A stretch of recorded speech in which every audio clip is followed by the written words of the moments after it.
Malam jam 20:21 ambulan memasuki areal rumah sakit setelah kurang lebih 45 menit perjalanan. Maylin yang terbaring ditemani Selvi dan juga Dea hanya bisa diam selama perjalanan itu. Sementara Pak Berli dan Ariel membuntutinya di belakang. Setelah melalui prosedur rujukan rumah sakit, perawat UGD mengarahkan langsung ke ruang rawat poli kandungan. Karena pasien memilih VVIP, maka mereka pun akhirnya bisa langsung masuk ruang perawatan malam itu juga. Suasana malam itu terlihat beda.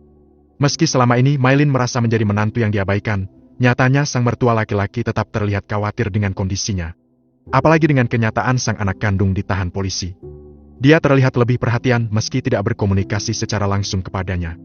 Mudah-mudahan semua akan baik-baik saja, ucap Berli begitu mereka sampai di ruang rawat inap VVIP. Dia menata beberapa barang dan juga peralatan yang disuruh bawa oleh mamanya tadi siang. Dia yang capek bolak-balik rumah-rumah sakit dan kini malah terjebak sampai Purwokerto. Kita banyak-banyak berdoa, istighfar, semoga Allah mengampuni dengan semua kesalahan ini. Ucap Berli lagi. Papa jadi menghubungi Bu Selina? Tanya Selvi. Jadi, mereka dalam perjalanan ke Purwokerto malam ini. Esok pagi-pagi sekali sampai, ya? Mungkin menginap dulu di hotel, ke rumah sakit baru keesokan paginya.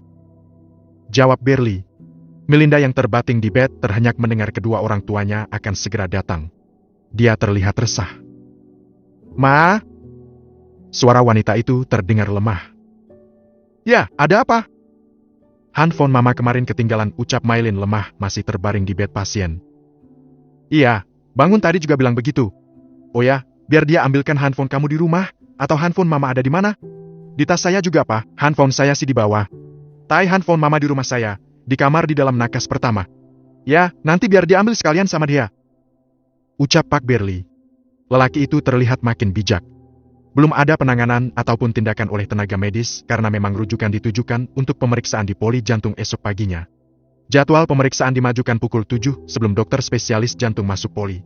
Sehingga malam itu Selvi dan Dea yang menemani Maylin terbaring di kamar rawat inap VVIP tersebut. Petang pun datang, suara azan menggema di seantero kota. Beberapa saat kemudian suasana sepi kembali setelah iqamah dilantunkan. Berli sudah sedari tadi pergi menjalankan sholat maghrib. Sementara Selvi dan Maylin masih di dalam ruang perawatan.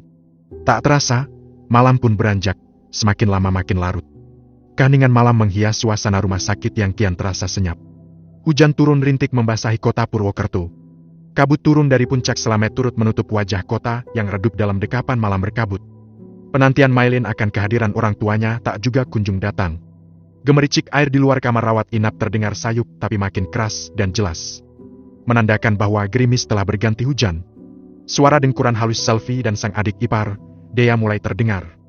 Tiktok jam yang tergantung di dinding kamar pun semakin jelas. Maylin tenggelam dalam keputusasanya yang tiada henti. Tangisnya mulai terdengar. Tangis nestapa akan nasib buruk yang tiba-tiba datang dan memburunya yang tiada pernah terduga sebelumnya. Kemenangan yang dia khayalkan kini lenyap sudah. Kehidupan di kelas atas dengan kebahagiaan karena bergelimang harta ternyata tidak pernah memberinya kenyamanan. Cinta Eden yang dia peroleh, juga tak mampu melaburkan kesedihannya saat ini, pun ketika lelaki tampan itu mengemis perhatian darinya tempo hari untuk segera menebusnya dari penjara. Semua nampak hambar, karena tidak turun dari hati seorang Eden. Madu keberhasilan yang baru saja kereguk, semua terasa pahit berganti kemarahan dan dendam yang terus-menerus memberikan bayangan seseorang sebagai penyebabnya. Anyelir. Ya, dia yang telah merenggut dan mengambil semua kebahagiaannya. Semua tidak akan seperti ini jika tidak ada nama gadis itu dalam cerita hidupnya. Air mata Maylin terus mengalir dalam isakan-isakan lembut yang tenggelam dalam suara hujan di malam yang makin larut di kamar rawat inap itu. Malam itu hujan deras. Angin dari Gunung Slamet bertiup santer menerpa bangunan villa sederhana itu. Gordin kamar Anyelir bergerak-gerak terkena hempasan angin. Kilat-kilat kecil yang terus menyambar menciptakan kengerian tersendiri bagi sesiapa yang tidak terbiasa. Selepas Isya, Anyelir mengajak Zio segera masuk ke kamar untuk tidur. Kebetulan settingan kamar Anyelir memang ada double bed. Satu bed besar dan satunya single bed yang bisa dipakai si kecil. Anak itu terlelap nyaman setelah sebuah cerita tentang sahabat Nabi dia kisahkan. Setelah menidurkan Zio, tangannya meraih handphone. Sebuah pesan singkat dari ayah si anak masuk. Tapi baru saja hendak dibaca, sebuah kilat menyambar dengan suara keras. Dia urung, berjalan menuju jendela dan menutup gordin bagian dalam yang tadi masih terbuka. Zio kembali terjaga, matanya yang bulat menatap lekat ke arah Anyelir sembari berucap polos. Tante, Zio takut, kenapa itu bergerak-gerak? Ekspresinya benar-benar natural. Anyelir mendekat, menatap Gordon sembari tersenyum. Itu tiupan angin, di luar hujan dan ada lubang angin buat sirkulasi, jadilah bergerak-gerak. Ini kan di kaki gunung, anginnya memang lebih kenceng daripada di kota di bawah sana. Makanya Gordon jadi bergerak-gerak. Tidurlah, tante akan menjagamu. Jawabnya ringan sembari menghampiri si kecil dan membelai kepala berambut ikal itu lembut. Tante, boleh nggak aku memanggilmu ibu? Ucap si kecil lagi dengan lugunya. Anyelir menarik napas berat. Pertanyaan yang sederhana tapi memiliki makna yang dalam. Tidak mungkin dia menjawab iya, tapi mana tega mematahkan harapan kecil si bocah? Dia tersenyum tulus, sembari masih mengusap kepala itu dan menatap mata bening bulat tanpa noda di depannya dengan penuh kasih. Zio, panggilan ibu itu tidak boleh diucap sembarangan. Itu memiliki makna yang dalam, tidak boleh asal. Jika Zio tiba-tiba panggil ibu ke tante, nanti orang jadi banyak bertanya, dan bisa jadi sebuah fitnah yang mungkin gak baik ke depannya. Jawabnya berusaha tenang. Jadi gak boleh ya, baiklah tante. Jawab sang anak maskul. Anak itu masih menatap jendela dengan Gordon yang bergerak-gerak. Semua temanku di daycare punya ibu, hanya aku yang tidak punya. Kata ayah, ibuku sudah di sisi Allah, di surganya. Tapi, kenapa Allah mengambil ibuku cepat sekali? Kenapa ibu-ibunya temanku pada masih ada? Mengapa ibuku tidak? Anak itu berucap sambil berkaca-kaca. Anyelir menatap dua bola mata bening bulat itu. Ada sebuah kekecewaan dan luka yang dalam di sana, yang dia rasakan begitu getir dalam setiap kata yang meluncur dari mulut mungil anak 4 tahun itu. Tubuh anak itu memutar, dia tidak lagi menghadap ke arahnya, tapi kini telentang menatap langit-langit kamar. Mereka selalu bertanya di mana ibu aku, bahkan ada yang bilang aku anak aneh karena hanya punya ayah, anak pungut. Tapi ayahku selalu bilang aku anak kandungnya, aku nggak tahu mana yang benar. Manik mata berbingkai bulu lentik hitam itu bergerak-gerak dan mulai basah oleh air mata. Tentu saja ayah yang benar, ucap Anyelir lembut. Ayah selalu sibuk bekerja, ketika aku ajak main ayah selalu menolak dan bilang, Zio, jadi lelaki itu harus kuat, kita tercipta untuk berjuang, jadi jangan cengeng dan hanya main di pikiran kamu. Anak itu seolah menirukan ucapan ayahnya getir. Ada luka tak terlihat dari cara dia bicara.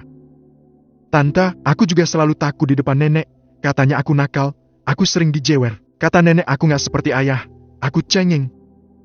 Mata itu bertambah basah. Zio, tante, jika aku punya ibu, aku bisa ajak ibuku main, bercerita, seperti main bersama tante yang baik, selalu baik, meski gak ada ayahku. Mulai ada isakan kecil dari mulut mungil itu. Mata bening itu makin basah. Hati Anyelir bergetar sakit dengan apa yang dilihat dan didengarnya. Aduan dari hati si bocah yang turun dari nuraninya yang sempat terluka. Nalurinya sebagai wanita yang pernah melahirkan anak meronta-ronta. Dengan refleks dia memeluk si kecil dalam dekapannya. Pak Jauzan mungkin tak pernah tahu, dia terlalu sibuk dengan pekerjaan. Dia bahkan menuntut anaknya dewasa, pada usia yang masih demikian belia. Kalau Zio mau, Zio boleh panggil ibu sama tante Anya, tapi ada syaratnya. Akhirnya hatinya yang rapuh tak tega mengucapkan kata itu. Syaratnya apa? Si kecil tampak penuh minat berucap. Syaratnya jika kita hanya berdua, tante Anya akan menjadi ibu kamu. Tapi, karena seperti yang tante bilang tadi, orang lain bisa jadi punya persepsi ketika mendengarnya. Jadi cukuplah hanya kita yang tahu. Baik tante, aku mau. Ucapnya girang yang seketika menghentikan tetesan air dari matanya. Ibu. Untuk pertama kalinya dia menyebut ibu, dia memeluk erat tubuh Anyelir. Ada kelegaan dan kehangatan dalam 8 tangan kecil itu. Anyelir membelai lembut rambut ikal itu, hingga tanpa sadar 10 menit kemudian pelukan itu mengendor, dan si kecil telah lelap kembali dalam buayan mimpinya. Wanita itu tersenyum, merapikan kembali rambut si kecil, mengusap wajahnya yang mulai berkeringat, dan membenarkan selimut. Menatap sebentuk wajah yang demikian imut di matanya, kemudian kembali berbaring di atas bednya. Dia meraih handphone yang sedari tadi masih membuka pesan dari sang pengacara. Sudah ada beberapa pesan susulan lagi yang diakhiri wassalam. Anyelir tersenyum hambar. Pak Jauzan bisa juga ngambek karena pesannya tak berbalas. Batinnya, dia mengetik pesan singkat, kemudian langsung dikirimnya. Maaf pak, tadi si kecil bangun karena takut kilat. Jadi saya tenangin dulu. Ya, di sini hujan deras, anginnya juga kencang, tapi kini dia sudah tidur kembali. Sembari memberikan foto si kecil yang meringkuk damai dalam 8 boneka beruang kesukaannya. Anyelir membuka pesan yang lain. Sebuah pesan dari sang papa, Bangun Anggoro. Anya, papa dalam perjalanan ke Purwokerto bersama mama kamu, adikmu dirawat di rumah sakit ini, dia terdiagnosa jantung, kamu bisakan periksa dia? Papa tunggu esok pagi ya, nanti ruangannya papa akan kabari. Hati Anyelir mencelos membaca pesan itu. Apa yang terjadi dengan Papa? Kenapa Papa menulis pesan seperti ini? Siapa yang sakit jantung? Adikku? Hah, atau apakah Papa salah kirim? Tapi dari bahasanya, Papa tidak salah. Beliau memang selalu seperti itu jika menulis pesan untuknya. Itu khas tulisan Papa. Di sini jelas bahwa beliau masih sangat-sangat menganggapnya sebagai anak yang sangat dekat. Tapi, hatinya kini gamang untuk membalas kini. Ada kekhawatiran lain yang seolah ikut mendesak rongga dadanya. Tapi sisi yang lain tetap ingin membalas pesan itu. Look, sebuah pesan lain masuk. Tampak dari pesan mengambang adalah kiriman dari Jauzan. Tanpa dibuka, dia bisa melihat isi pesan adalah dua hati merah yang terbalut, juga tangan yang menangkup yang diartikan terima kasih. Perlahan Anyelir mengetikkan kata demi kata sebagai balasan buat sang papa. Insya Allah, Pa, kabari Anya di mana ruangannya ya. Love Papa and di Mama. Dan dari dulu selalu seperti itu komunikasinya. Dia tidak ingin merubah sesuatu yang telah menjadi kebiasaan yang mungkin akan menyakiti hati orang tua. Meski hingga detik ini dia masih galau, kenapa hibah yang telah diikrarkan itu ditarik lagi? Anyelir meletakkan handphonenya. Di luar hujan makin deras. Hembusan angin makin santer mendekap malam. Dia pun kembali ke tempat tidurnya untuk menikmati istirahat malam. Permisi! Suara perawat mengagetkan Selvi yang sedang menyuapi sang menantu. Memang sejak divonis sakit, Maylin menjadi lemah dan tak mampu beraktivitas. Semangatnya seolah patah, bak kalah sebelum bertanding, begitulah perumpamaannya. Ya Mbak, Dokter Hilman sudah menunggu Ibu, mari saya antar ke ruangan beliau. Ini rujukan yang dari Cilacap nih. Seorang perawat bertanya sembari memegang berkas medis di tangannya. Sekarang ya Mbak? Iya Bu, ditunggu beliau sebelum beliau masuk poli. Nanti kalau sudah masuk poli, bisa nanti siang baru selesai. Itu pun juga nggak mesti, kadang kalau pasien banyak ya bisa di atas jam 2 baru keluar. Jawab sang perawat. Selvi pun membantu Maylin bersiap. Karena perawat sudah menyiapkan kursi roda, maka mereka pun mengikuti. Ini disiapkan untuk pemeriksaan USG thorax ya, jadi baju dalamnya nggak usah dipakai Ibu. USG thorax? Maylin balik bertanya. Iya, karena Ibu sedang hamil biasanya pemeriksaannya hanya USG thorax saja. Nanti mungkin ada pemeriksaan treadmill juga untuk melihat kekuatan jantung Ibu. Tinggal diikuti saja. Jawab si perawat. Dokternya laki-laki Mbak? Iya Bu, Dokter Hilman, tenang saja beliau orangnya baik dan gak macem-macem kok. Kalau dokter bedah jantungnya lah ada yang perempuan. Jawab si perawat. Setelah berganti baju dan bersiap, perawat memakaikan masker di wajah sang pasien. Ini agar Pak Dokter tidak mengenali Ibu, jika Ibu malu karena USG thorax itu mengekspos semua bagian dada. Ucap sang perawat. Dengan setengah malu-malu, Maylin memakainya. Perawat kemudian mendorong Maylin ke ruangan pemeriksaan poli jantung. Sementara Selvi berjalan di belakangnya. Dia sudah kembali ke rumah Maylin mengambil handphone di tempat yang dia tunjukkan bersama dengan Ariel. Sementara Pak Berli sudah berangkat bekerja meski berjanji siangnya akan menyempatkan diri ke rumah sakit setelah Selina dan Bangun Anggoro sampai. Perlahan kursi roda memasuki ruangan pemeriksaan poli jantung. Tampak seorang dokter berperawakan besar dengan wajah Indo-Arab duduk menanti kedatangannya dengan wajah datar tanpa senyum. Maylin bergidik ngeri, jadi dia harus membuka bagian dadanya di depan dokter ini? Alangkah horornya. Singkat cerita, seluruh rangkaian pemeriksaan akhirnya usai. Melinda dibantu perawat kembali memakai bajunya dan duduk di kursi rodanya dengan tetap mengenakan masker. Ya, seperti dugaan awal, dari medical record yang terkirim, jadi ada kebocoran pada katup antara atrium dan ventrikel kiri, sehingga efektivitas pemumpaan darah ke seluruh tubuh nggak maksimal. Ada sebagian darah yang balik lagi ke atrium yang harusnya dipompa tubuh ke aorta, kemudian diedarkan ke seluruh tubuh. Makanya janin Ibu jadi kecil, suplai nutrisinya kurang. Itu pertama. Dokter Hilman menjeda ucapannya. Kedua, ada sumbatan pada arteri koronaria, yaitu arteri yang mensuplai darah ke jantung itu sendiri, sehingga jantung cepat lelah. Ini bahaya. Disuruh kerja nggak dikasih makan, ya lemas, kan? Nggak ada pilihan, ini harus masuk ruang operasi segera. Pakai obat juga nggak akan membantu banyak, janin Ibu akan starving di dalam, dan Ibu juga akan semakin lemah hari demi harinya. Terang sang dokter. Operasi Dok? Menantu saya sedang hamil, bagaimana nanti bayinya? Selvi langsung bersuara, sementara Melinda sekali lagi hanya bisa menangis di kursi rodanya. Ya bagaimana lagi? Itu satu-satunya jalan. Tapi tenang saja, di sini ada dokter bedah jantung yang sudah mumpuni menangani kasus serupa, jadi tidak perlu khawatir. Lanjut sang dokter. Tapi Dok, ya monggo, ini memang keputusan besar. Jadi monggo jika akan didiskusikan dengan keluarga dulu. Tapi Ibu harus ingat, semakin lama waktu Ibu mendiskusikannya, maka akan semakin ada peluang keduanya tidak selamat. Ya ucapan saya berdasar fakta medis ya, bukan menakuti. Mungkin jika ada keajaiban dari Allah kok tiba-tiba sembuh itu sudah di luar kuasa kami. Terang Dr. Hilman lagi, seraya mengangkat kedua tangan. Kami masih bingung karena itu, kami akan diskusikan dengan orang tua mantu saya dulu. Silakan, hari ini saya praktek di poli, mungkin sampai jam 1 siang. Misal sudah mantap, ambil keputusan, temui saya dan kami akan langsung buatkan rujukannya. Nanti konsultasi dulu kok sama Dokter Tias, beliau dokter bedah jantungnya. Orangnya ramah, baik, cantik lagi, jadi jangan khawatir. Baru kali ini dokter muda itu tersenyum. Dokter Tias? Ibu kenal? Ya, Dokter Tias Anggoro, ahli bedah jantung lulusan luar negeri. Sudah hampir puluhan pasien dalam dan luar negeri ditangani beliau. Insya Allah tidak diragukan kemampuannya. Terang Dokter Hilman kembali. Ya namanya tidak asing, Tias kan khas nama Jawa dok, hehehe. Komentar Selfie. Katanya memang asli orang sini saja, bukan, Banjarnegara, jadi memang Jawa tulen. Lanjutnya. Baik dok, terima kasih penjelasannya. Tapi nanti kalau sudah pasti, apa langsung menghadap Dokter Tias untuk operasi? Lanjut Selfie bertanya. Sehari atau 2 hari sebelum operasi biasanya ada konsultasi apa saja yang diperlukan selama operasi. Misal berapa pendonor, terus terkait kondisi fisik pasien kan semua dipantau.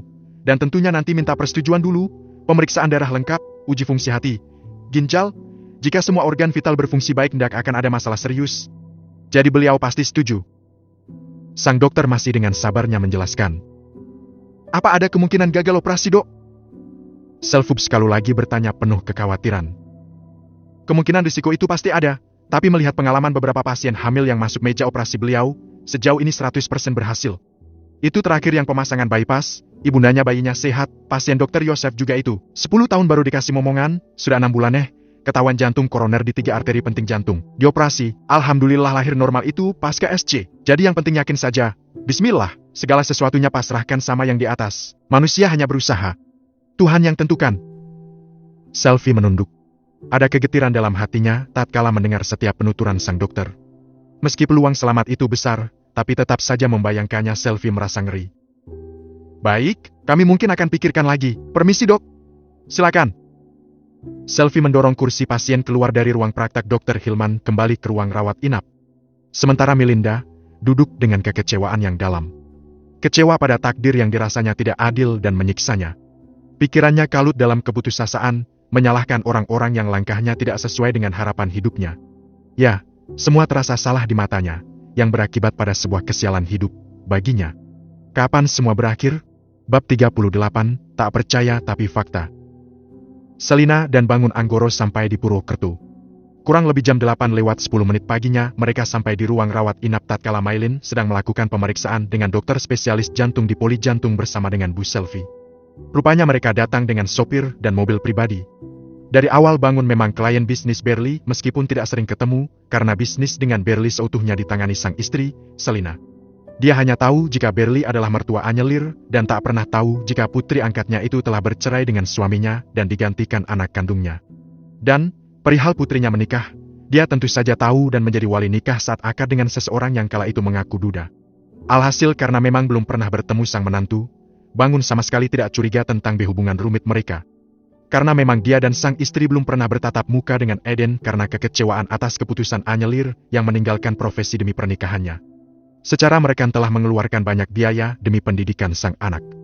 Sebenarnya dia sangat kecewa dengan pilihan Mailin dengan hanya bertemu dan melihat Eden yang kala itu mengaku bernama Pratama. Tapi dengan kondisi sang anak yang sudah hamil, tentu dia tidak mungkin menolak menikahkannya, kecuali akan tertimpa aib yang seumur hidup akan melekat pada putrinya. Singkat cerita mereka bertemu dan Selfie menceritakan kondisi Melinda. Selina sebagai ibu tentu sangat sedih. Jadi hanya operasi yang bisa menyelamatkan Mailin? Tanya Bangun serius. Ya, dan di sini sudah ada dokter mumpuni yang terbiasa melakukan operasi dengan kasus serupa dengan tingkat keberhasilan tinggi. Sudah beberapa kasus yang ditangani dan semua berakhir bahagia katanya, anak dan ibu selamat. Tapi, saya tidak berani mengambil keputusan, menunggu bapak dan ibu. Ucap Selfie penuh kehati-hatian. Ibu ini ibunya nak Tama? Tanya Bangun penuh selidik. Di sudut sofa Selina tampak resah, berharap semua akan baik-baik saja. Kenyataan dia menyembunyikan fakta bahwa Tama adalah Eden, suami anyelir, suaminya belum tahu sama sekali. Iya pak. Jawab Selfie gugup. Lalu di mana Pratama? Kenapa dia tidak kelihatan? Anak saya sedang. Mas Tama sedang ada keperluan keluar negeri pak, rencana minggu depan baru balik. Ucap Maylin berusaha menutupi fakta jika suaminya ditangkap polisi. Bukan hanya sang papa, mamanya juga belum tahu tentang kenyataan penangkapan Aiden. Keluar negeri? Urusan bisnis? Kamu kondisi kayak gini ya harus pulanglah. Sini, papa minta nomor teleponnya, biar papa hubungi. Pinta bangun tegas. Gak aktif, pa, tapi kemarin sudah bilang akan segera pulang. Tambah Maylin lagi. Bener? Iya, pa, aku sendiri yang telepon. Dia tidak minggat kan? Enggak lah, pa, masa minggat? Hah, Tama ini perlu diajak ngomong memang. Mama juga heran sama dia, sudahlah bisa bikin anak, tapi sifatnya masih kayak anak kecil. Rutuk Selina. Papa bilang juga apa? Kamu gak manut papa, nyari jodoh asal ganteng don. Ya gini dapatnya. Bangun menambahkan sebal, tidak mengindahkan keberadaan Selvi sebagai orang tua Aiden. Iya, pa, maaf. Ucap Maylin sembari menunduk. Dia sama sekali tidak berani menentang ucapan sang papa. Terus ini kaitannya dengan rujukan operasi, bagaimana pak? Bu, kata dokternya, jika sampai terjadi serangan jantung kedua, akan berbahaya, jadi memang keputusannya harus cepat. Selvi berucap lembut. Lakukan saja, aku juga mau konsultasi sama Anya, bagaimana nanti pendapat dia? Ucap Pak Bangun. Semua diam, termasuk Bu Selina. Tak sepatah kata pun berani dia ucapkan, takut akan membuat masalah besar yang menghambat pengobatan si buah hati. Jadi, nanti jam 1, kita temui Dr. Hilman di Poli. Beliau kayaknya menunggu kita sampai jam 2 untuk keputusan ini. Ucap Selvi lagi. Sulina hanya mengangguk mengiyakan, sementara Bangun Anggoro masih sibuk dengan handphonenya hendak menghubungi sang buah hati satunya. Jam 1 tepat Selvi, Dea dan Selina ke Poli Jantung menemui Dr. Hilman. Tapi hanya Selina dan Selvi saja yang masuk, sementara Dea menunggu mereka di kursi tunggu depan ruangan Poli. Dokter spesialis muda itu masih duduk tenang sambil menandatangani beberapa berkas medis hari ini. Melihat kedatangan Selvi, dia langsung tanggap dan mengangguk meskipun tanpa senyuman yang berarti. Dia terlihat lelah dengan berkali-kali menggerakkan kepala. Perawat Poli Jantung langsung meminta mereka masuk dan duduk menunggu sang dokter menyelesaikan pekerjaannya. Beberapa saat hening, hanya suara pena dan kertas yang dibalik-balik oleh aktivitas sang dokter. Mbak Ani, ini pasien yang mau operasi sekalian nanti diantar ke bagian bedah sama rujukan ibu ini ya. Ucap sang dokter masih dengan muka serius. Siap dok, jawab sang perawat. Dengan sigap perawat itu memeresi berkas medis dan membawanya ke depan, ke ruangan administrasi. Sang dokter meraih kertas rujukan dan mulai menulis. Pasien atas nama Melinda Hanganing Ayuya, ucap sang dokter. Betul dok. Jawab Selvi ringan. Dok, kami ingin pengobatan yang terbaik. Kira-kira apabila kami bawa keluar negeri bagaimana? Ucap Selina dengan penuh percaya diri. Sang dokter menatap sejenak kedua ibu tersebut. Kemudian mulai berkata. Ibu siapanya pasien? Saya mamanya, dan ini ibu mertuanya. Jawab Selina. Saya nggak memaksa pasien harus operasi di sini, hanya sebagai dokter jantung klinis, saya menyarankan operasi segera, karena apa? Pertama ini kondisi hamil dan sifatnya kedaruratan, menyangkut keselamatan ibundanya dan janin, kedua ini sudah terjadi serangan jantung pertama. Jika ibu yakin di perjalanan ke luar negeri bisa memastikan pasien aman ya monggo, tapi saya sendiri nggak berani menanggung, karena memang kondisi klinisnya sudah mohon maaf, buruk ya. Dokter Hilman menatap Selina dengan tatapan gamang. Oh begitu ya dok? Ini saja, saya sudah jadwalkan operasinya esok pagi. Saya juga sudah call dokter Tias, jadi supaya beliau bersiap dengan kasus ini. Jadi saya dahulukan daripada kasus barusan itu, bapak-bapak usia 60 tahun, operasi bypass. Jadi bagaimana monggo saya manut, tapi sebagai dokter, saya sarankan yang terbaik, demi keselamatan ibu dan janin, ya segera operasi. Ada kasus sebelumnya seperti itu yang ditangani dokter Tias dok? Sudah banyak, dan alhamdulillah sejauh ini berhasil. Baik ibu dan janinnya sehat juga. Apalagi sudah trimester kedua mau 3 kan, aman. Dan sebenarnya kasus insufisiensi nutrisi janinnya anak ibu ini sudah lama, cuman kenapa nggak terdeteksi ya? Kurang tahu itu, atau lama nggak periksa, atau bagaimana? Iya, katanya 2 bulanan lebih nggak periksa. Jawab Selvi. Loh kok bisa 2 bulan nggak periksa? Kebangetan banget si Aiden. Selina mulai meradang. Nah itu, kadang suka mengabaikan gejala ringan, akhirnya begini. Ya kita mau menyalahkan siapa? Sang dokter seolah seperti mengompori. Ya sudah dok, kami mantap saja operasi di sini. Ucap Selvi akhirnya. Baik, nanti temui dokternya, biar diantar Mbak Ani. Sama saya saja nggak apa-apa. Mbak Ani. Ya dok? Berkas Pak Jasiman tadi, biar saya sendiri yang bawa ke meja dokter Tias. Baik dok, sukses ya dok. Ucap sang perawat sambil tersenyum. Senyumnya itu loh, sang dokter, yang sedari tadi serius, tanpa senyum tiba-tiba sumringah dengan senyuman manis di bibirnya membuat Selina dan Selvi menggeleng heran. Dah, pas banget dokter. Pokoknya kami perawat jantung mendukung 100%. Kembali suara perawat penuh keceriaan. Dan seketika aura wajah dokter spesialis muda itu memerah yang menambah suara riuh dari dua orang perawat di ruangan tersebut. Mohon maaf ibu, teman-teman saya itu rese sekali. Ucap sang dokter yang hanya disambut Selina dan Selvi dengan senyum hambar. Beberapa saat kemudian surat rujukan itu selesai dan sang dokter beranjak sembari membawa dua berkas medis di tangannya. Mari ikuti saya ke ruangan dokter Tias, mudah-mudahan operasi beliau hari ini sudah selesai. Ajak sang dokter. Selina dan Selvi mengikuti langkah dokter tersebut yang meski santai ternyata cepat juga. Maklum perawakannya yang tinggi besar khas orang Arab membuat jangkauan kakinya lebar. Dea dengan isyarat Selvi pun ikut membuntuti hingga mereka tiba di sebuah ruangan dengan tulisan bedah toraks. Ada sebuah ruangan dokter yang bertuliskan nama seorang dokter yaitu A. Tias Anggoro, di bawahnya ada tulisan dokter spesialis bedah toraks. Dokter Hilman mengetuk pintu dan langsung masuk sembari membuka pintunya lebar-lebar ruangan tertutup tersebut. Selvi, Selina dan Dea menunggu di luar. Beberapa saat terdengar obrolan ringan yang diselingi tawarnya sang dokter laki-laki. Tapi tak ada 5 menit, dokter itu keluar dan mempersilakan keluarga pasien masuk. Semuanya dipersilakan masuk. Silakan, konsultasi langsung sama dokter bedah jantungnya. Beliau ramah dan baik, jangan sungkan. Tutur sang dokter sembari menganggukkan kepala mengajak semua masuk. Wajahnya yang tak terlindung masker masih menyisakan kemerahan dan senyum yang lebar, seolah menggambarkan suasana hatinya yang sedang berbunga. Selina, Selvi dan Dea tampak bingung, tapi kemudian mereka melangkah masuk ke ruangan dingin itu dengan perlahan. Kami masuk bertiga nggak apa-apa dok? Masuk saja, nggak apa-apa. Ucap sang dokter penuh yakin. Assalamualaikum, dok. Selina masuk sembari menyapa dokter berhijab dengan jas putih yang duduk di balik meja kerja dan masih mengenakan masker itu. Waalaikumsalam, Mama. Suara Anyelir tercekat ketika mendapati sang mama yang tiba-tiba masuk ke ruangannya. Selina yang lama tidak menjumpai sang anak dengan jas putihnya tampak menatap bingung. Demikian juga dengan Selvi dan Dea, mereka semua pangling dan tidak menyadari orang di depannya yang duduk di balik meja kerja dengan jas putih itu adalah keluarga dekat yang selama ini ada di samping mereka. Anyelir perlahan membuka masker. Seketika itu wajah Selvi dan Dea ternganga. Sementara Selina tidak begitu kaget karena tahu memang anaknya adalah dokter bedah jantung. Kamu praktek lagi sayang? Alhamdulillah, Mama seneng. Seketika wanita cantik berhijab instan itu memeluk sang anak di depannya penuh haru. Ada kecanggungan tipis pada diri Anyelir menerima pelukan itu.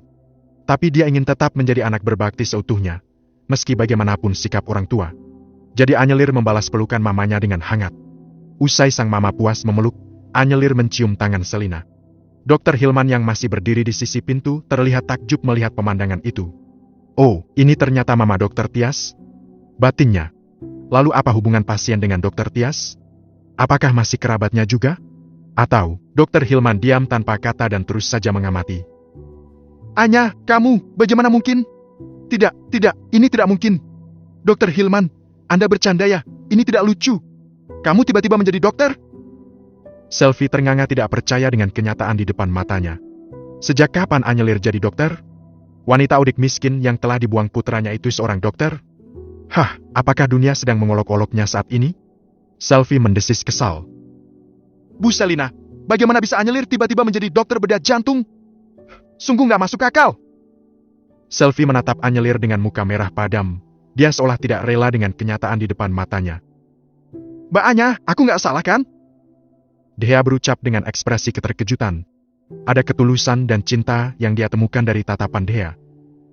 Iya Dea, ini Mbak Anya. Sahut Anyelir lirih. Tidak mungkin. Tidak, aku tidak akan membiarkan menantu aku dioperasi sama kamu. Teriak Selvi kemudian. Bu Selvi, apa yang Anda katakan? Anyelir anak saya memang dokter.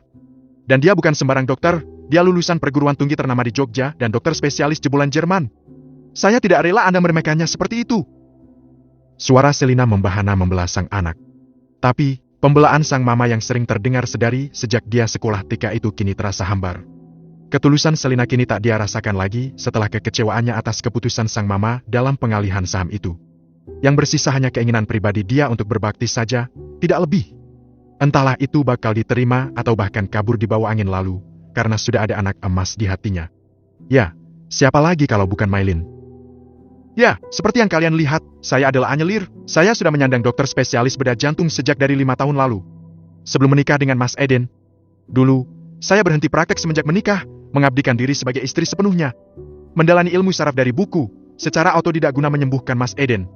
Hingga Mas Eden berhasil sembuh, dengan rangsangan saraf berulang yang saya lakukan tiap pagi dan malam, tapi akhirnya seperti yang kini kalian lihat. Mata Anyelir berkaca-kaca. Tapi begitu tatapan Dr. Hilman dirasanya, Anyelir segera menyeka air mata dan menyadari situasi. Ini jam kerja dan dia harus tetap profesional. Apa yang mendorong Mama menemui saya di kala jam kerja seperti ini? Anyelir akhirnya berucap dengan nada serius. Dr. Hilman, suara Anyelir terdengar lembut tapi cukup didengar oleh semua. Siap dok, ini keluarga pasien pertama, perempuan usia 32 tahun, hamil 23 minggu plus 4 hari, dengan aterosklerosis dan abnormalitas katup mitralis. Ucap sang dokter. Ini pasien kedua dok, aterosklerosis juga, usia 60 tahun. Lanjut sang dokter. Terima kasih, jadi Melinda terdiagnosa jantung koroner dan kerusakan katup jantung kiri. Gumam Anyelir sembari menatau teliti berkas medis yang diberikan Dr. Hilman. Tidak mungkin, aku tidak akan membiarkan Mylin kamu operasi. Kembali ucapan Selvi terdengar. Tapi hanya Dr. Tias ini satu-satunya ahli bedah jantung di sini yang berani memegang kasus ibu, yang saya katakan sudah terbukti mampu menangani kasus serupa dan berhasil. Jika ibu bersikeras tidak mau dioperasi beliau, maka hak ibu dan kami sudah tidak bertanggung jawab jika terjadi apa-apa dengan pasien atau terjadi serangan jantung kedua. Ucap Dr. Hilman ketus. Lelaki muda itu terlihat sedikit emosi. Mama percaya sama kamu. Mama mohon, selamatkan adik kamunya, dia nggak punya waktu lagi. Hanya kamu harapan kami satu-satunya. Ucap Selina dengan raut muka memohon. Iya Mbak Anya, aku juga percaya Mbak. Dari dulu hingga kini, meski bagaimana jahatnya Mbak Mylin ke Mbak Anya, aku yakin Mbak akan tetap profesional. Kami berharap hanya padamu Mbak. Seru Dea. Sementara Selvi masih diam dalam kekagetannya. Saya akan tetap profesional tentu saja, meski Mylin sejahat apa pada saya. Ucap Anyelir kemudian. Dokter cantik berhijab itu pun memberikan beberapa syarat pemeriksaan yang diperlukan buat persiapan operasi yang harus dilakukan. Dia menuliskannya pada kertas yang akan di-forward ke perawat di ruang rawat inap. Dia juga meminta beberapa pendonor yang siap mendonorkan darah untuk pasien selama operasi. Tak lupa juga menyampaikan kemungkinan terburuk yang bakal terjadi, mengingat setiap peluang operasi ada risiko yang tentunya masing-masing individu itu tidak sama. Dan begitulah, akhirnya diputuskan semua hasil lab keluar esok sebelum jam 8 untuk dia pelajari. Dan operasi akan mulai pukul 11 siang jika memang semua memenuhi syarat. Malam itu masih menyisakan gerimis yang turun rintik. Di sebuah sudut kota di tengah pemukiman yang tergolong elit, berdiri kokoh rumah 3 lantai bercat putih dengan bangunan 1000-an meter persegi. Sisi-sisi rumah dihiasi lampu dengan penyinaran yang hangat. Mobil MPV mewah merangkak masuk ke gerbang rumah utama, berhenti di depan lobi menurunkan seorang pemuda yang merupakan penghuni rumah tersebut. Seorang lelaki 30 tahun dengan perawakan tinggi besar, dia berjalan ke dalam dengan sisa kelelahan yang membayang di wajahnya. Lelaki itu terus melangkah masuk menuju lantai 2 di mana kamarnya terletak. Sesaat kemudian terdengar suara shower dan gemericik air dari kamar mandi sang lelaki, sebelum kemudian keluar dengan kimono putih yang membalut tubuhnya seraya mengusap kepalanya yang basah. Zan, sudah pulang? Sang ibu yang masih di kursi roda mendekat masuk. Sejak tahu kepulangan sang anak, dia langsung bersiap menemui putra semata wayangnya tersebut. Bu, maaf, tidak tahu jika ibu masuk. Bagaimana kabar ibu? Ucap Jauzan balik bertanya sembari menyalami ibunya Taksim. Ibu baik, bagaimana kabar kamu? Apa kabar kantor papa? Alhamdulillah semua aman terkendali, aku juga baik bu. Syukurlah, oh ya, sudah 3 hari ini Zio dibatur Raden, di rumah klien kita, Anyelir. Tadi siang ibu suruh sabar jemput, dengan berbagai usaha dia mencoba merayu. Tapi kembali dengan tangan kosong, anak itu bersikeras tidak mau pulang. Ucap Bu Risma penuh sesal. Zio, masih di sana? Jauzan bertanya heran. Dia terlihat mengerutkan kening sembari menatap kosong. Begitulah, aku tidak tahu bagaimana dia bisa sedekat itu dengan Anya, seolah dia benar-benar menemukan muara kasih sayang dari gadis itu. Padahal siang kan dia juga ditinggal. Ucap Bu Risma. Hah, anak itu! Jauzan terlihat kesal dengan sikap anaknya. Zan, kamu sendiri bagaimana melihat Anya? Bukankah dia wanita yang baik? Zio juga suka, mungkin sudah saatnya kamu mengakhiri masa lajangmu, melupakan Fauzia dan berusaha membuka hati untuk wanita lain. Kamu masih muda Zan, ibu juga berharap kamu bahagia. Tutur Bu Risma lagi dengan penuh harap. Jauzan diam. Ada banyak hal yang kini berkecamuk di dalam diri lelaki tampan 30 tahun itu. Ibu, sebenarnya. Jauzan tidak langsung menyelesaikan ucapannya. Apalagi yang kamu pikirkan? Ibu juga melihat dia menyukaimu dengan kasusnya yang cepat kamu selesaikan. Tidak, ibu salah. Dia juga bersikap seperti itu pada lelaki lain yang mendekatinya. Tidak semudah itu, Bu. Aku juga sedang berusaha. Maksud kamu? Tidak mudah membelut hati wanita yang sudah pernah disakiti lelaki secara ugal-ugalan. Dia perlu waktu. Ucap Jauzan perlahan sembari duduk di sofa kamarnya. Tapi sejauh ini ibu lihat dia. Aku juga perlu memastikan kembali perasaanku terhadapnya. Aku begitu sakit dengan kematian Fauzia yang terlalu cepat. Aku tidak ingin terlalu cepat mengambil keputusan. Jadi maksud kamu belum bisa melupakan istri kamu? Jujur aku sangat bahagia tatkala bertemu Anya. Moodku yang buruk seketika membaik saat mendengar suaranya. Tapi, aku masih ingin memastikan lagi. Apa ini perasaanku saja yang simpati dan mengasihani dia dengan nasibnya? Atau aku sekedar tergoda kecantikan dia? Atau karena Zio yang juga seolah membutuhkan dia? Aku masih istikharah, Bu, memastikan diriku sendiri. Yang jelas, aku takut menyakiti dia dengan perasaanku yang mungkin akan berubah. Lalu bagaimana dengan Zio? Jika dia sudah terlalu dekat dan nyaman dengan Anya, apa kamu tega memisahkan mereka? Mereka tidak punya hubungan darah, jadi keterikatan itu atas dasar apa? Ibu tenang saja, aku pasti bisa mengkondisikan Zio. Saat ini aku masih istikharah dulu. Jika aku yakin, aku akan melanjutkan, tapi jika tidak, Allah pasti punya rahasia di sebaliknya. Zan, entahlah apa yang harus ibu katakan, tapi sepertinya ibu sudah jatuh hati dengan perangai Anyelir. Suara Bu Risma tercekat. Dia tidak menyangka jika harapannya sudah menipis. Kecewa dengan penuturan sang anak yang di luar ekspektasi. Bu, ambil segera Zio dan tutup komunikasi setelah kasus selesai, ucap Bu Risma lagi. Itu. Jauzan sekali lagi tidak bisa menyelesaikan ucapannya. Oh ya, esok selepas sidang Eden, jangan lupa mampir ke rumah sakit. Papa operasikan hari esok. Setelah itu kamu jemput Zio ya.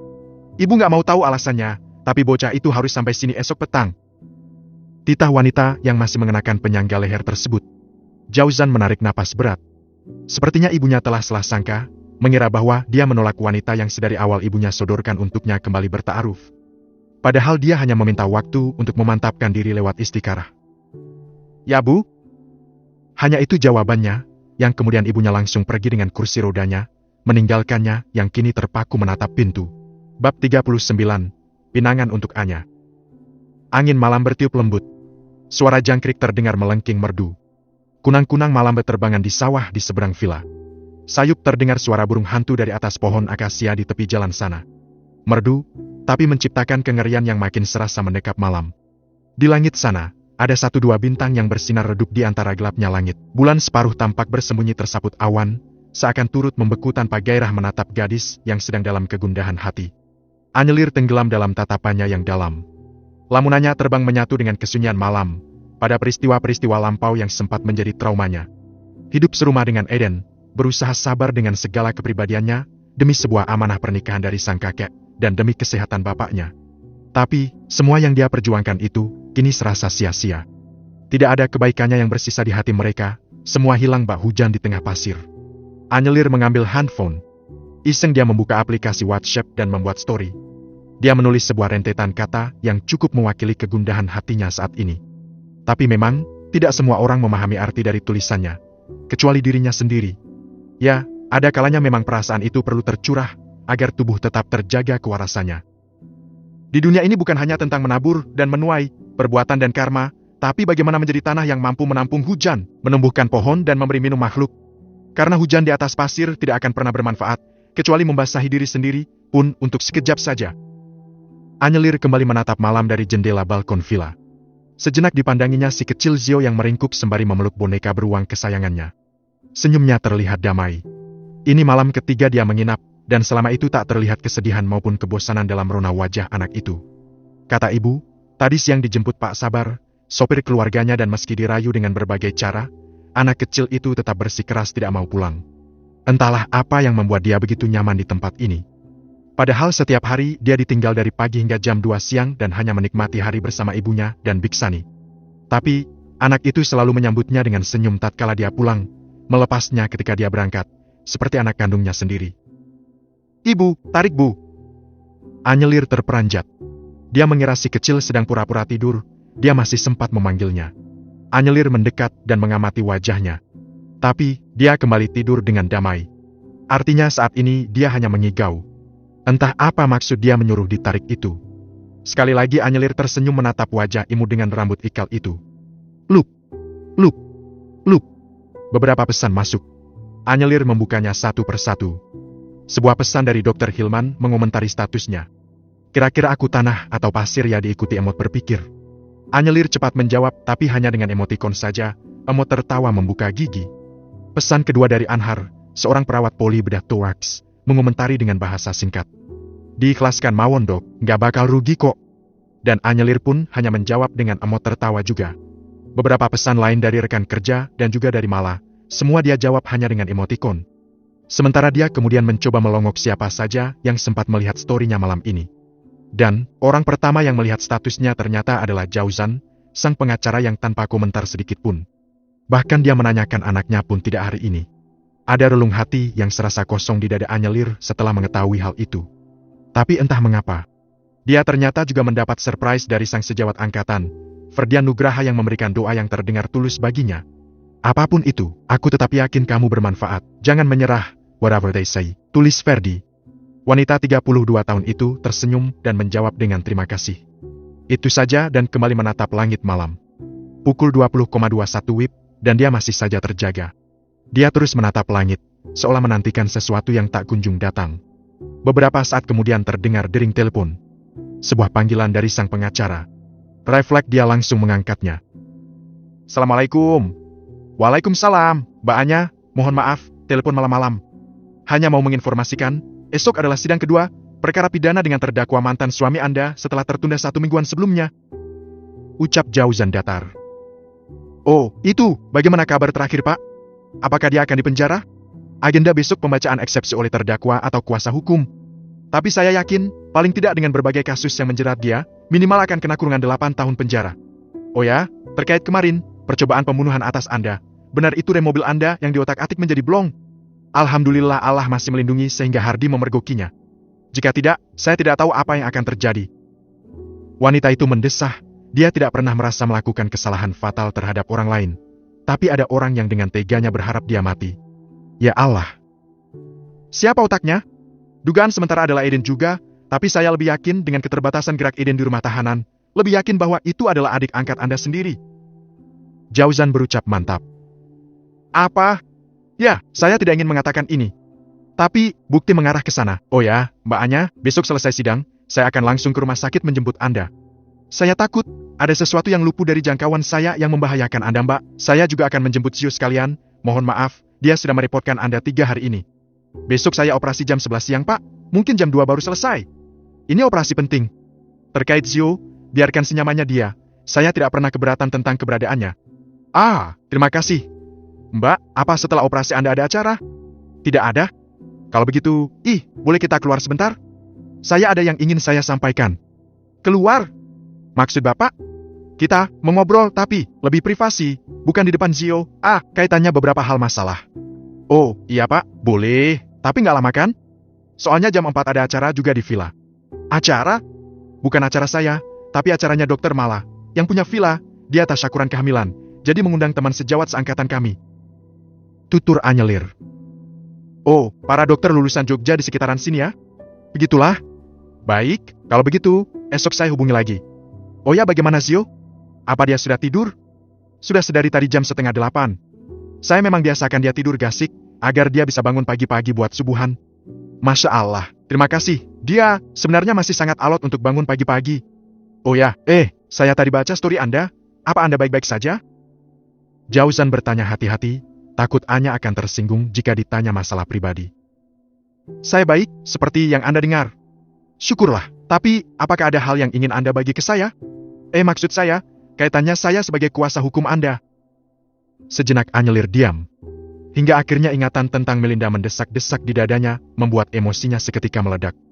Dia menangis. Mbak Anya, Anda baik-baik saja? Masih diam, Jauzan berusaha sabar menanti di ujung telepon.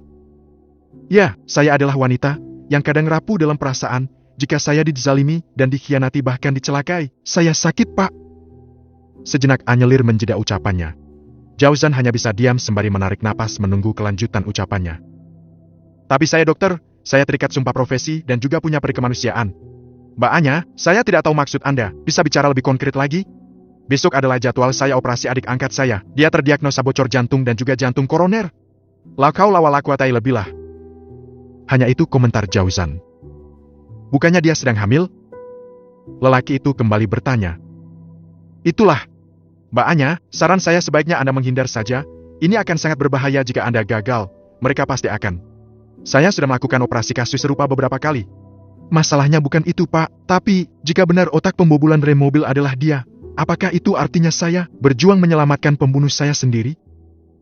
Tangis Anyelir makin kentara. Jauzan merasakan kegetiran dari setiap kata yang mengalir dari mulut sang klien. Yah, dia sungguh tidak tahu malu.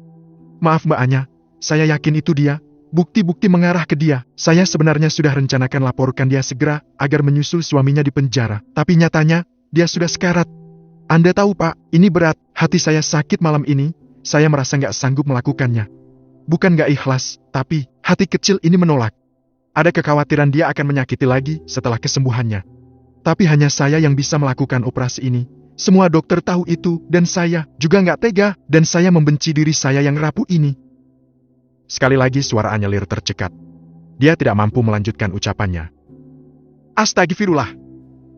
Hanya itu yang bisa Jauzan katakan menanggapi Anyelir. Dia bisa merasakan bagaimana rumitnya perang batin di dalam hati sang klien saat ini. Terutama dengan kenyataan terakhir hubungan mereka. Allah memberikan jalan takdir begini, siapa yang salah? Hah! Sejenak lelaki muda itu hanya bisa mendengar suara sang klien yang terus terisak di balik telepon. Mbak Anya, Anda sudah memutuskan menjadi tanah yang bisa menahan air, memberikan kehidupan bagi sesiapa di atasnya.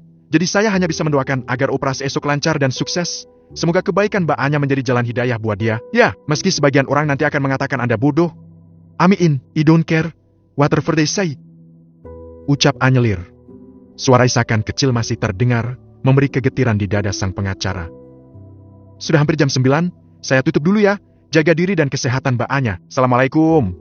Waalaikumsalam. Terima kasih Pak. Sama-sama. Anyelir menutup telepon. Dia kembali menatap bulan separuh yang bersinar redup di atas sana.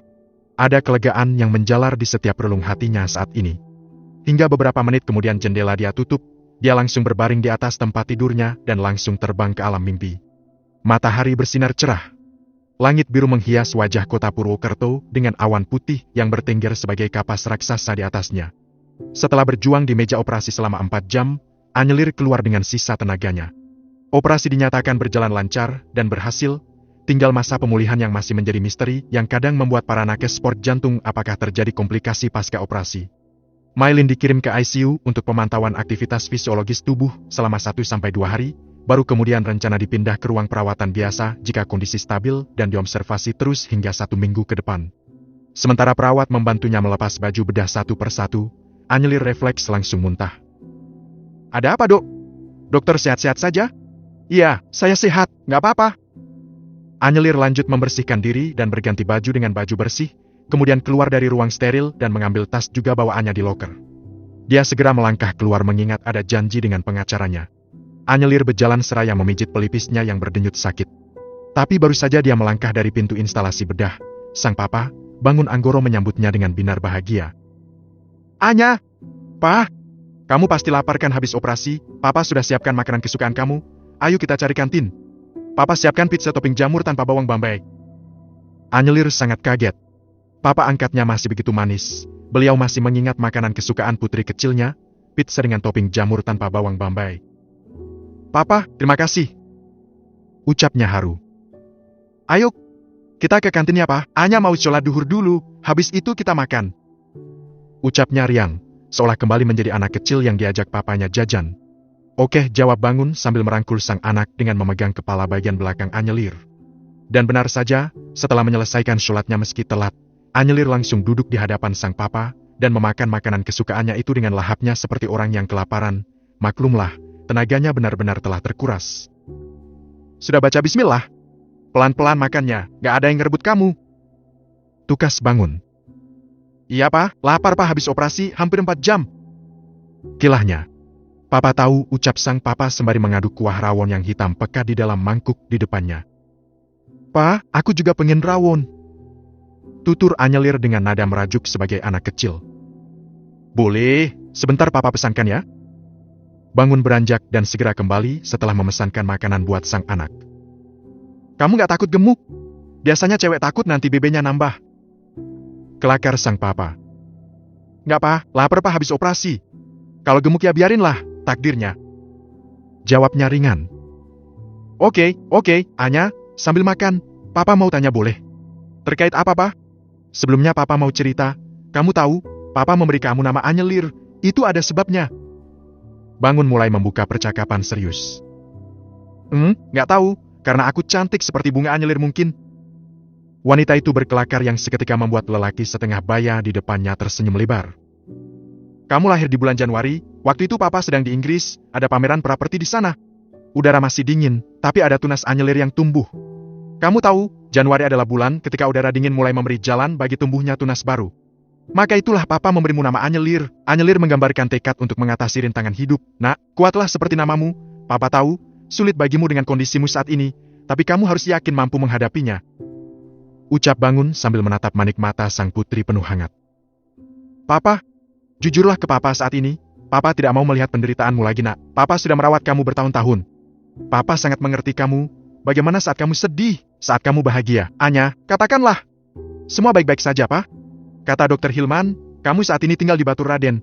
Apa benar? Papa, itu. Kamu bercerai dari suami kamu, nak. Kenapa? Apa dia menyakiti kamu? Pak, Dokter Hilman sudah cerita semua ke papa. Semua? Anyelir ternganga, dia menunduk. Gerakan makannya tak lagi selahap tadi ketika memakan pizza. Bangun menatap putrinya dengan khawatir. Lalu di mana suami kamu saat ini? Dia ditangkap polisi, Pak. Hari ini sidang putusan pengadilannya. Hah, apa hubungan suami kamu dengan Berli? Pak, sudahlah. Anya sudah melupakan semua. Papa senang jika Anya bahagia kan? Anya. Anyelir mulai menangis. Buliran-buliran beling mengalir dari sudut matanya yang seketika dihalaunya dengan tisu. Sudah berapa lama kalian pisah? Hampir 2 bulan lebih, Pak. Jadi kamu sekarang bersama Ibu Banjar? Iya. Buliran bening terus meluncur tanpa isakan. Masih banyak lelaki baik, lihat, siapa yang datang. Bangun tersenyum sambil mengulurkan tisu ke arah putri angkatnya. Dokter Hilman, ada apa? Anyelir tergagap sembari menghapus habis air mata di wajahnya. Maaf jika kedatangan saya mengganggu keintiman bapak dan anak. Ucap Hilman ragu. Senyum lelaki 36 tahun itu mereka sempurna. Dia terlihat rapi, mengenakan kemeja lengan pendek warna biru muda dengan celana kain warna dunker. Dia duduk di sebelah sang papa, menatapnya dengan penuh percaya diri sembari mengambil sesuatu dari saku bajunya. Dokter Tias, hari ini dengan penuh ketulusan hati dan kesadaran, aku meminangmu. Aku tidak bisa menanti lebih lama mengatakannya, tapi juga tidak ingin memaksamu. Apakah kamu bersedia menikah denganku? Umurku 36, aku menghabiskan seluruh waktuku di dunia medis, hingga lalai dengan ibadah besar menikah. Tapi aku akan berusaha menjadi suami yang baik bagimu. Ucap Hilman penuh kesungguhan. Terlihat di sampingnya, Bangun tersenyum bahagia. Beliau orang baik, Dokter Hilman ini putra Pak Yuda, kolega bisnis papa. Tak disangka juga kalian ketemu di sini. Sudah jodoh kali ya? Anyelir diam, suasana hening. Dokter Hilman begitu berani mendekatinya meski dia terlihat acuh. Mengiriminya bunga, dan kini, dengan terang-terangan meminangnya yang masih di masa idah. Anya masih masa idah, Pak. Belum ingin berpikir soal pendamping hidup. Lagi pula trauma itu masih ada. Dokter Hilman, maafkan saya tidak bisa menerima. Anyelir menjawab lirih dengan suara bergetar. Dokter Hilman, luka saya belum sembuh benar. Saya juga masih menunggu masa idah sebulan lagi. Saya disakiti suami yang saya cintai dengan ugal-ugalan. Bahkan anak saya sampai meninggal karena keegoisan suami saya. Bisa dikatakan saya trauma, dan entah sampai kapan itu akan lekang dari ingatan. Bukan berarti saya menganggap semua lelaki itu sama. Tapi untuk saat ini, saya belum bisa menerima siapapun. Hilman tersenyum hambar. Sementara Bangun terlihat duduk dengan posisi tidak nyaman. Atau mungkin sudah ada nama lain di hati Dokter Tias? Hilman menatap lurus dengan kekecewaan di wajahnya. Demi Allah, tidak ada. Saya hanya belum punya keinginan ke arah sana. Saat ini saya menjaga diri untuk tidak ada hubungan dengan siapapun. Saya ingin sendiri dan membahagiakan diri saya, ibu saya. Anya, kamu anggap papa tetap papa kamu bukan? Tentu saja. Maka buatlah papa bahagia dengan menikah. Mungkin Pak, tapi tidak untuk saat ini. Jawab Anyelir tegas tapi tetap rendah. Baiklah, saya akan menunggu, sampai kamu siap. Hilman memutuskan sembari mengambil kembali kotak cincin dari atas meja. Saya tidak mau ada keterikatan dengan siapapun. Dokter Hilman, jangan menunggu saya, karena saya sendiri tidak tahu sampai kapan hati ini akan kembali hidup. Saya juga takut Anda akan kecewa, karena masa lalu saya wanita yang telah melahirkan. Status saya juga janda. Saya tidak layak untuk Anda, Dok. Maaf. Anyelir kembali menunduk tidak berani menatap mata sang sejawat. Dokter Tias, dari awal aku sudah tahu itu, dan aku insya Allah menerima.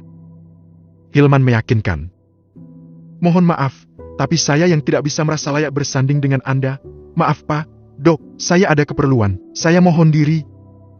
Anyelir bangkit perlahan dan meraih tasnya. Anya, Papa hargai keputusan kamu. Tenangkan pikiran kamu, Nak. Terima kasih, Pak. Assalamualaikum. Waalaikumsalam. Anyelir melangkah pergi dengan gerakan cepat. Dari jauh, dia masih melihat kedua lelaki itu mengobrol dengan penuh keakraban. Bangun menepuk-nepuk pundak Dokter Hilman yang mulai tersenyum sumringah. Entah apa yang mereka bicarakan.